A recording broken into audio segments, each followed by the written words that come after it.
psicóloga Juliana Souza e eu vou fazer uma entrevista com ela sobre a cibertecnologia e dependência tecnológica. Boa tarde, Juliana. Boa tarde, Bruna. Então, o que é uma dependência tecnológica? Uma dependência tecnológica, né, qualquer dependência, é quando uma pessoa ela não consegue ficar sem.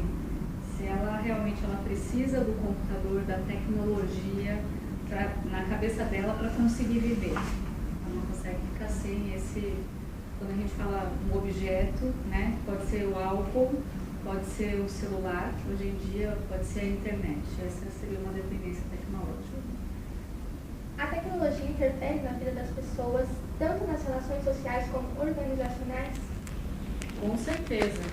Hoje a gente fala que a internet ela veio para ficar, toda a tecnologia ela é muito positiva e faz parte da vida das pessoas, faz parte do cotidiano das pessoas, né? Isso trouxe muitos benefícios para a humanidade.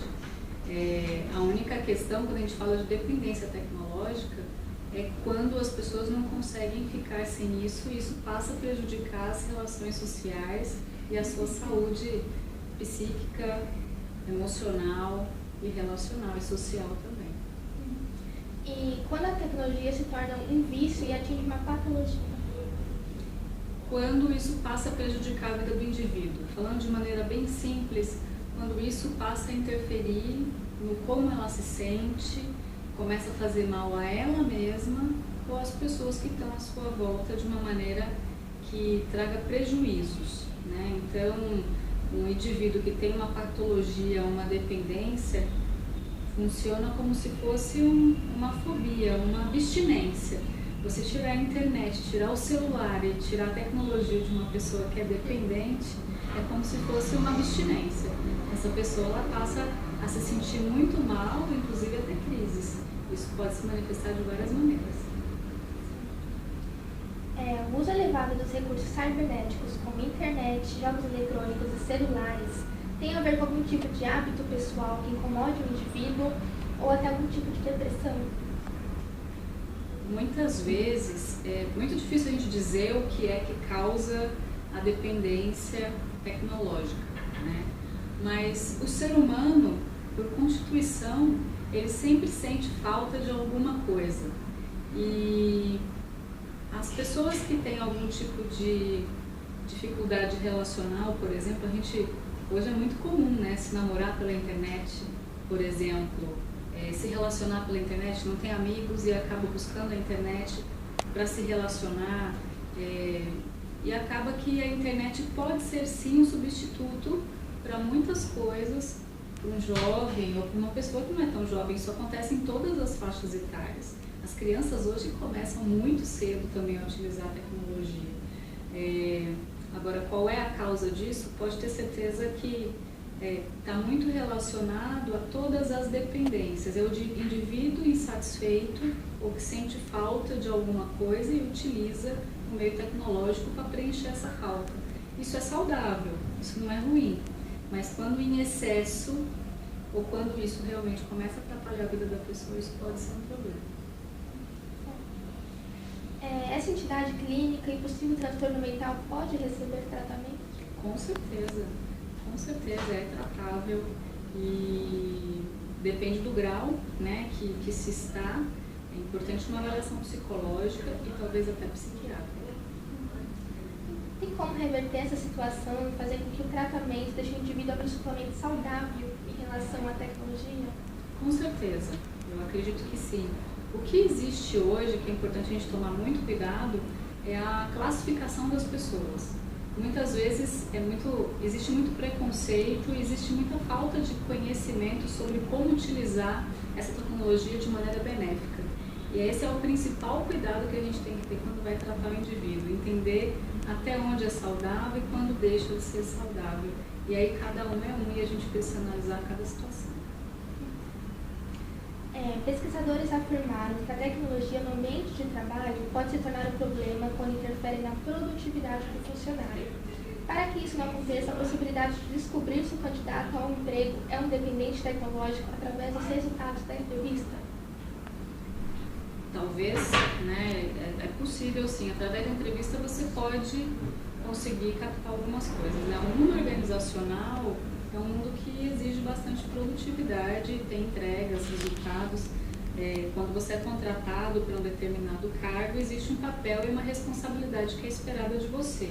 E cada empresa tem uma cultura, né? Então, quando, por exemplo, a gente fala de uma Google, né, é um ambiente muito descontraído, que a tecnologia, a liberdade do uso de tempo, de horário, é extremamente inovador, né? E se pode utilizar a tecnologia por muito tempo. O que é saudável, o que não é saudável, né? Então, todo mundo, quando é contratado, se espera um resultado, uma resposta. O que passa a ser algo que possa prejudicar esse empregado? Passa a prejudicar o empregado quando ele não entrega aquilo que é necessário. Mas existem muitas empresas um pouco mais conservadoras que, inclusive, bloqueiam o acesso à internet, né? Para que uns bloqueiam todas as redes sociais, para que o funcionário passe a não usar. Mas agora toda a internet está no celular, então o funcionário consegue entrar na internet e usar também. O que eu digo nesse momento, assim, o quanto é importante o bom senso, tanto da empresa quanto do funcionário na utilização dessas ferramentas que são tão importantes e necessárias para a nossa vida hoje. Já não dá mais para viver sem o WhatsApp, não é mais possível ficar sem o celular, né, sem a internet. Então é importante ter um equilíbrio e um bom senso muito grande. É claro que hoje existem, quando a gente fala em seleção, alguns entrevistadores que, dependendo da função, do cargo para qual o funcionário, a pessoa ela é contratada, ele sim pode fazer um cheque de Facebook antes de contratar a pessoa. Na entrevista ele pode questionar, ele pode perguntar, mas hoje você joga o nome da pessoa no Google e você consegue rastrear uma série de coisas. Por isso é importante a gente também se preservar e ter cuidado com aquilo que a gente realmente divulga nas redes sociais, né? Não existe uma regra sobre isso, mas sim, é possível que os entrevistadores hoje, dependendo do cargo, da função, se for uma função de exposição, se for uma função de mídia, dependendo do que for, se isso afeta o trabalho, possa existir uma pesquisa e saber o quanto essa pessoa ela realmente usa a internet, se relaciona e tudo mais. Tem casos assim muito engraçados, né, de situações que acaba constrangendo a pessoa que, aliás, não constrange porque o entrevistador nunca vai dizer, mas em alguns momentos que por exemplo, vou dar um exemplo que acontece muitas vezes, o funcionário que quando estava na empresa anterior falava mal da empresa pelo Facebook, né? O entrevistador entra no Facebook e acaba vendo o quanto essa pessoa falava mal da empresa anterior. Então, qual é o risco que a empresa nova tem de contratar essa pessoa e ter sua imagem denegrida pelo próprio funcionário? Então, esse é o tipo de coisa que a gente precisa ter muito bom senso, né? E na hora da gente declarar abertamente para todo mundo, que não são só seus amigos, mas muitas vezes todo mundo pode estar vendo o que você está realmente realizando e fazendo. Isso pode ter consequências que às vezes está fora do nosso alcance de entendimento. Um fenômeno contemporâneo crescente é o cybersexo. O que significa? A gente fala do cybersexo como se fosse o sexo pelo computador, né? E tem muitas pessoas até que perguntam, isso existe, é verdade, é possível? Sim, existe várias maneiras de satisfação sexual através da tecnologia, né? Desde pessoas que vendem serviços através do computador, até as próprias salas de bate-papo que são mais quentes, ou até os sites de relacionamentos que acabam proporcionando esse tipo de relacionamento via o computador. E aí você tem várias ferramentas, hoje com as filmadoras, né, que a gente tem, do próprio computador, o próprio Skype, a própria câmera do Facebook, você tem uma série de alternativas que podem favorecer o encontro das pessoas e a partir daí as pessoas dão vazão à sua imaginação, enfim. Uma parcela de adolescentes utiliza a internet para fins sexuais e pesquisadores acreditam que o sexo virtual é um caminho saudável para descobertas na fase do desenvolvimento humano. Você concorda com isso? Sim, todas as afirmações como essas, elas têm o lado positivo e o negativo, né? Nada ele é sozinho, né? Mas Hoje a internet é um meio de comunicação e de informação para tudo, não só para o sexo. E hoje um adolescente que tem dúvidas, uma criança também, esse é o cuidado que os pais precisam tomar, né? Fazer o monitoramento de onde os filhos estão realmente acessando as páginas. Mas hoje para um adolescente é muito esclarecedor saber sobre tudo. Então, assim como saber mais informação sobre a camisinha, quando fura, o anticoncepcional, se deixar de tomar um dia, o que acontece, se eu fizer tal coisa, o que acontece, se eu fizer outra, o que acontece. Então, acaba tendo um acesso à informação que é realmente relevante. Ele não precisa perguntar para o pai, para a mãe, para o farmacêutico, ele simplesmente entra numa página, ninguém precisa saber que é ele, e ele acaba tendo muito acesso à informação. Então, isso realmente pode ajudá-lo a fazer melhores escolhas. Não significa que ele deixe de ser vulnerável, porque o adolescente ele tem um pensamento mágico, ele acha que ele é invulnerável. Então, isso não significa que as gravidezes na adolescência vão deixar de acontecer, né? Mas significa que as pessoas hoje elas estão mais esclarecidas.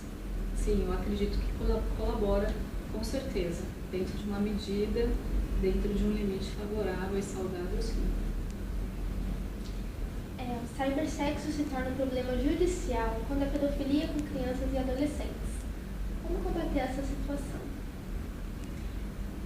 Hoje se combate. A Polícia Federal ela realiza um trabalho investigativo muito forte atrás de pessoas que acabam realizando esse tipo de busca, né?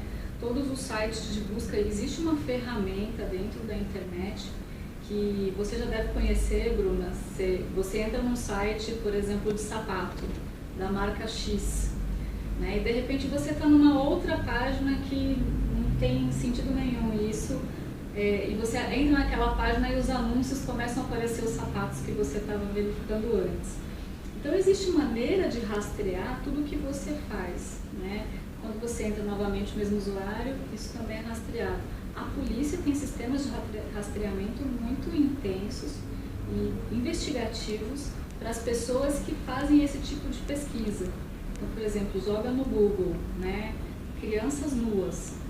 Você joga esse tipo de informação, dependendo da frequência, das páginas que você entra e tudo mais, isso acaba realmente trazendo um processo investigativo para a sua pessoa. Então, existe sim, né, um processo pode favorecer o crime na internet, mas também existe um combate muito grande da Polícia Federal e que bom que isso existe, porque realmente aí nós estamos falando de uma patologia realmente, isso é grave e merece uma atenção especial. O pesquisador Kearns afirmou que entre 3% e 6% da população mundial apresentam dependência sexual virtual. Isso quer dizer que podemos considerar um novo transtorno psiquiátrico? Podemos sim, né? Mas vamos dar a proporção para cada coisa. Uma pessoa que tem várias revistas da Playboy em casa e utiliza essas revistas todos os dias para se masturbar, para ter prazer sexual, pode ser um transtorno? Sim ou não? Também a internet. Então, a questão justamente é essa palavra que você utilizou, a questão da dependência. A pessoa não consegue viver sem o sexo virtual. Existem também pessoas que não conseguem viver sem o sexo. Então, sim, pode ser considerado um transtorno, mas é muito importante a gente dizer o seguinte: faz mal à pessoa, tem algum tipo de limitação emocional, a impede de se relacionar socialmente, e isso traz algum prejuízo a ela. Traz prejuízo a ela, as pessoas com quem ela convive, e aí sim, é importante analisar e ser tratado. Eu acho que esse é o aspecto principal. Quando a gente fala transtorno, a gente começa a imaginar, pode ser uma doença? Pode, mas a gente precisa investigar qual é a causa, qual é o motivo que está por trás disso, e entender o quanto essa pessoa se sente incomodada e com o quê. E dependendo dos sintomas, do que vem aparecer, a gente realmente tem que fazer um tratamento um pouco mais dedicado e entendendo o que pode ser feito para a recuperação dessa pessoa. Bom, é isso. Obrigada, Juliana, pela entrevista. Eu que agradeço a oportunidade, Bruno.